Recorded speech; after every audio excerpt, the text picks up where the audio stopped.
ನಮಸ್ಕಾರ, ನೀವು ನೋಡ್ತಾ ಇದ್ದೀರಾ ತೇಜಸ್ ನ್ಯೂಸ್ ಕನ್ನಡ. ನಾನು ನಿಮ್ಮ ಸುಷ್ಮಿತಾ. ಈಶಾನ್ಯ ಕರ್ನಾಟಕ ಪದವೀಧರ ಕ್ಷೇತ್ರದ ಚುನಾವಣೆಯಲ್ಲಿ ಚಂದ್ರಶೇಖರ್ ಪಾಟೀಲ್ ಹುಮ್ನಾಬಾದ್ ಅವರು ಗೆಲುವು ಸಾಧಿಸಿದ ಹಿನ್ನೆಲೆ ಅವರಿಗೆ ಅಭಿಮಾನಿ ಬಳಗ ವತಿಯಿಂದ ಬಂಧು ಮಿತ್ರರು, ಕಾಂಗ್ರೆಸ್ ಪಕ್ಷದ ಮುಖಂಡರು, ಕಾರ್ಯಕರ್ತರು ಅವರ ಸ್ವನಿವಾಸಕ್ಕೆ ತೆರಳಿ ಅವರಿಗೆ ಸನ್ಮಾನಿಸಿ ಶುಭ ಕೋರಿದರು.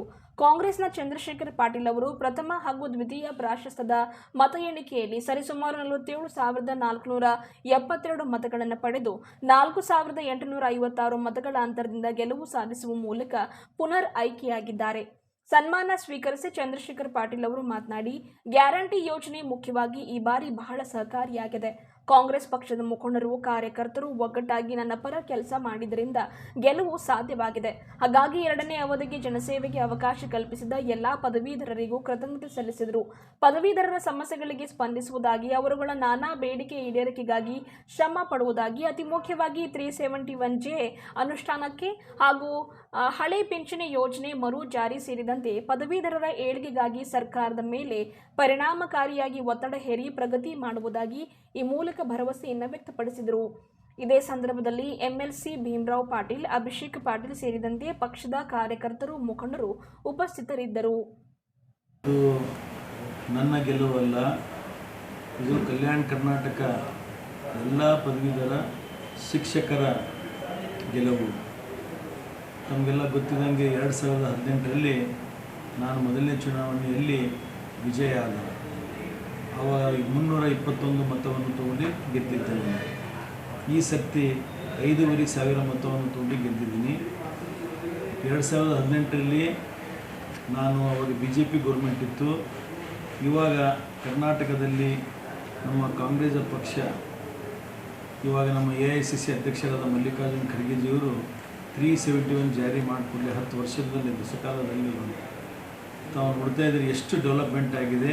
ಅದೇ ಒಂದು ಕಾರಣದಿಂದ ಇವತ್ತು ಎಲ್ಲ ನಮ್ಮ ಕಲ್ಯಾಣ ಕರ್ನಾಟಕದ 8 ಮಂತ್ರಿಗಳು, 26 MLAಗಳು, ex-MLAಗಳು, ex-ಮಿನಿಸ್ಟರು, ex-MLC ಮತ್ತೆಲ್ಲ ನಮ್ಮ ಕಾಂಗ್ರೆಸ್ ಮುಖಂಡರು ಸೇರಿ ಒಕ್ಕಟ್ಟಾಗಿ ಕೆಲಸ ಮಾಡಿದ್ದಾರೆ. ಹೀಗಾಗಿ ನಾನು ಒಂದು ಐತಿಹಾಸಿಕ ವಿಜಯವನ್ನು ಬಾರಿಸಿದ್ದೇನೆ. ಯಾಕಂದರೆ ಇದೊಂದು ಕಲ್ಯಾಣ ಕರ್ನಾಟಕ, ಇದು ಪದವೀಧರ ಕ್ಷೇತ್ರದಲ್ಲಿ ಎರಡನೇ ಬಾರಿ ಗೆಲ್ಲಬೇಕಾದ್ರೆ ಇದು ಭಾಳ ಕಷ್ಟದ ಕೆಲಸ ಇದೆ. ಎಲ್ಲರೂ ಒಕ್ಕಟ್ಟಾಗಿ ಕೆಲಸ ಮಾಡಿದ್ದಾರೆ ಅಂಥೇಳಿ ನಾನು ವಿಜಯ ಸಾಧಿಸಿದ್ದೀನಿ. ಈಗ ಬೇಕಾಗಲ್ದವ್ರು ಏನಾದರೂ ಎಬ್ಬಿಸ್ತಾರೆ, ಹಣ ಬಲದಲ್ಲಿ ಅವ್ರಿಗೆ ಬೇಕಾಗಿರಲ್ಲ ಏನಾದರೂ ಎಬ್ಬಿಸ್ತಾರೆ. ಬಟ್ ನಾನು ಕೆಲಸ ಮಾಡಿದ್ದೀನಿ. ಸಾಕಷ್ಟು ಪದವೀಧರ ಮತ್ತು ಶಿಕ್ಷಕರನ್ನು ನಾನು ಮುಂದೆ ಬರೋಂಥ ದಿನದಲ್ಲಿ ಇನ್ನೂ ಪ್ರಾಮಾಣಿಕವಾಗಿ ಸೇವೆ ಸಲ್ಲಿಸ್ತೀನಿ. ಟೀಕೆ ಟಿಪ್ಪಣಿ ನಾನೆಲ್ಲ ಇದು ಮಾಡಲ್ಲ. ನಾನು ಡಾಕ್ಟರ್ ಚಂದ್ರಶೇಖರ್ ಪಾಟೀಲ್, ನಾನು ಗುಲ್ಬರ್ಗದಲ್ಲೇ MBBS ಮುಗಿಸಿದ್ದೀನಿ. ನಾನು ಪ್ರಾಕ್ಟೀಸ್ ಮಾಡಿಲ್ಲ. ನಾನು ನನ್ನದೇ ಸ್ವಂತಾದ ಎಜುಕೇಷನ್ ಇನ್ಸ್ಟಿಟ್ಯೂಷನ್ಸ್ ಇದೆ. ಆ ಇನ್ಸ್ಟಿಟ್ಯೂಷನ್ ಅಧ್ಯಕ್ಷನಾಗಿ ಸೇವೆ ಸಲ್ಲಿಸಿದ್ದೀನಿ. ಅಂದರೆ ನಾನು ಪ್ರಾಕ್ಟೀಸ್ ಮಾಡಿಲ್ಲ ಅಂತ ತಿಳಿದವರು. ನಾನು ಪ್ರಾಕ್ಟೀಸ್ ಮಾಡ್ಲಿಕ್ಕೆ ನನಗೆ ಅವಕಾಶ ಸಿಗಲಿಲ್ಲ. ಯಾಕಂದರೆ ನನ್ನದೇ ಸ್ವಂತಾದ ಎಜುಕೇಷನ್ ಇನ್ಸ್ಟಿಟ್ಯೂಷನ್ಸ್ ಇದೆ. ಅದಕ್ಕಾಗಿ ಅದನ್ನು ನೋಡ್ಕೊಳ್ಳೋಕೆ ನಮ್ಮ ಮನೆಯಲ್ಲಿ ಯಾರೂ ಇರಲಿಲ್ಲ. ಅದಕ್ಕೆ ನಾನೇ ಎಜುಕೇಷನ್ ಇನ್ಸ್ಟಿಟ್ಯೂಷನ್ ಅಧ್ಯಕ್ಷನಾಗಿ ಸೇವೆ ಸಲ್ಲಿಸ್ತಾ ಇದ್ದೀನಿ. ಒಂದು ಈಗ ನಮ್ಮ ತಂದೆಯವರು ದಿವಂತ ಬಸವರಾಜ್ ಪಾಟೀಲು, ಈಗ ರಾಜಶೇಖರ್ ಪಾಟೀಲ್ ಇದ್ದಾರೆ, ನಾನಿದ್ದೀನಿ, ಭೀಮರಾವ್ ಪಾಟೀಲ್ ಇದ್ದಾರೆ. ನಾವು ಏನಾದರೂ ಜನರಿಗೆ ಸೇವೆ ಸಲ್ಲಿಸ್ತೀವಿ ಅಂಥೇಳಿ 5 ಸರ್ತಿ 6 ಸರ್ತಿ ಗೆಲ್ಲಿಸ್ತಾ ಇರಲ್ಲ. ನಮ್ಮ ತಂದೆಯವರು 4 ಸರ್ತಿ MLA, 3 ಸರ್ತಿ MLC. ರಾಜಶೇಖರ್ ಪಾಟೀಲ್ ಅವರು 4 ಸರ್ತಿ MLA, ನಾನು 2ನೇ ಸರ್ತಿ. ಕುಟುಂಬ ರಾಜಕೀಯದಲ್ಲಿ ಮತ್ತೆಲ್ಲ ಏನಾದರೂ ಸೇವೆ ಸಲ್ಲಿಸ್ತಿದ್ದೇವೆ. ಯಾಕಂದರೆ ಡಾಕ್ಟರ್ ಮಕ್ಕಳು ಡಾಕ್ಟರ್ ಆಗ್ತಾರೆ, ಇಂಜಿನಿಯರ್ ಮಕ್ಕಳು ಇಂಜಿನಿಯರ್ ಆಗ್ತದೆ. ಮತ್ತು ನಾವು ಪಾಲಿಟಿಷಿಯನ್ ಮಕ್ಕಳು ಪಾಲಿಟಿಷಿಯನ್ ಯಾಕೆ ಆಗ್ಬೋದು? ಹೌದಿಲ್ಲ? ಜನರ ಸೇವೆ ಸಲ್ಲಿಸ್ತಿದ್ದೀವಿ, ಸುಮಾರು ಕಷ್ಟಪಡ್ತಾ ಇದ್ದೀವಿ. ಹಾಗಾಗಿ ಈಗ ಮುಂದೆ ಬರೋಂಥ ದಿನದಲ್ಲಿ ನಾನು ಈಗ ನಮ್ಮ ಕಾಂಗ್ರೆಸ್ ಪಕ್ಷದ ಆಡಳಿತದಲ್ಲಿ ಸಾಕಷ್ಟು ಪ್ರಾಮಾಣಿಕವಾಗಿ ಸೇವೆ ಸಲ್ಲಿಸ್ತೀನಿ. ನನ್ನ ಹತ್ರ ನಾನು ಮುಟ್ಲಕ್ಕಾಗಿಲ್ಲ, ಜನರು ನನ್ನ ಹತ್ರ ಬರ್ಲಿಕ್ಕಾಗಿಲ್ಲ 2 ವರ್ಷ.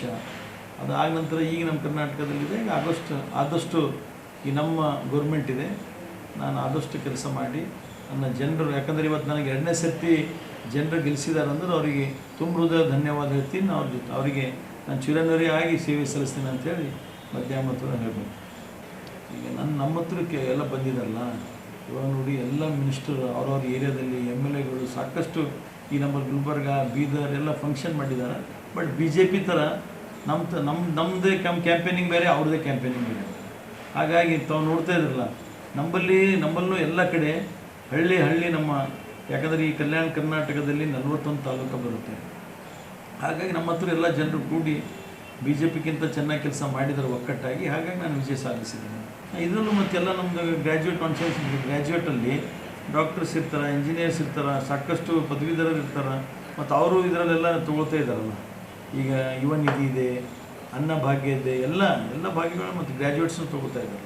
ಜನರಿಗೆ ನನಗೆ ಅರ್ಥನೇ ಆಗ್ತಾಯಿಲ್ಲ, ಆಲ್ ಆರ್ ಗ್ರ್ಯಾಜುಯೇಟ್, ಬಟ್ ಅದರಲ್ಲಿ 8,000 ಮೇಲ್ ಮತ್ತು ನಂದೇ ಇನ್ವ್ಯಾಲಿಡ್ ಆಗಿರ್ಬೋದು. ನಾನು ಅವ್ರು ಏನು ಇದ್ರು ಯಾರು ರೈಟ್ ಹಾಕಿದಾರ, ಯಾರಿಗೆ ಹ್ಯಾಂಗೆ ತಿಳಿತು ಆ ಥರ ಮಾಡಿದ್ದಾರೆ, ಏನು ಅದರಲ್ಲಿ ನಂಗಂತೂ ಅರ್ಥ ಆಗ್ತಾರೆ. ಎಷ್ಟು ಅವೇರ್ನೆಸ್ ಕೊಟ್ಟಿದ್ವಿ ನಾವು, ಬಟ್ ಆದರೂ ಒಂದು 12,000 ಮೇಲ್ಗಡೆ ಇನ್ವ್ಯಾಲಿಡ್ ಆಗಿದೆ.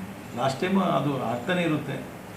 ಹುದ್ದೆಗಳನ್ನು ಸೇರಿಸ್ಬೇಕಲ್ಲ. ಈಗ ನಮ್ಮದು ಟೀಚರ್ಸಲ್ಲಿ ಈ ನಮ್ಮ ಕರ್ನಾಟಕದಲ್ಲಿ ಸಾಕಷ್ಟು ಖಾಲಿಗಳು ಹುದ್ದೆಗಳಿವೆ, ಅವೆಲ್ಲ ಹುದ್ದೆಗಳು ಇದು ಮಾಡೋದಿದೆ ಸಾಕಷ್ಟು. ಏನೇ ಈಗ ನಾನು ಎಷ್ಟಾಗ್ತೋ ಅಷ್ಟು ಟೀಚರ್ಸಲ್ಲಿ ಪದವೀಧರದ್ದು ನಾನು ನೋಡಿ ಆದಷ್ಟು ಪ್ರಾಮಾಣಿಕವಾಗಿ ಸೇವೆ ಸಲ್ಲಿಸ್ತೀನಿ. ಸರ್, ಈಗ ಲಾಸ್ಟ್ ಟೈಮು ಗಂಡ ಹೆಂಡತಿ ಇರ್ತಾರಲ್ಲ, ಹಸ್ಬೆಂಡ್ ವೈಫ್ ಒಂದೇ ಕಡೆ ಟ್ರಾನ್ಸ್ಫರ್ ಕೊಡ್ರಿ ಅಂತ ಮನವಿ ಕೊಟ್ಟಿದ್ದಾರಲ್ಲ ಸರ್, ಅದಕ್ಕೆ ಏನಾದರೂ ಕ್ರಮ ತಗೋರಿ? ಅದೇ ಈಗ ಮಾನ್ಯ ಮಂತ್ರಿಗಳ ಜೊತೆ ಮಾತಾಡಿ ಈಗೆಲ್ಲ ಮತ್ತೀಗ ಇದೆ, ಈ ನಾನು 4 ದಿವಸದಲ್ಲಿ ಹೋಗಿ ಎಲ್ಲರಿಗೂ ಆಲ್ MLC ಕೂಡ ನಮ್ಮ ಜೊತೆ ಚರ್ಚೆ ಮಾಡಿದ್ದೆ.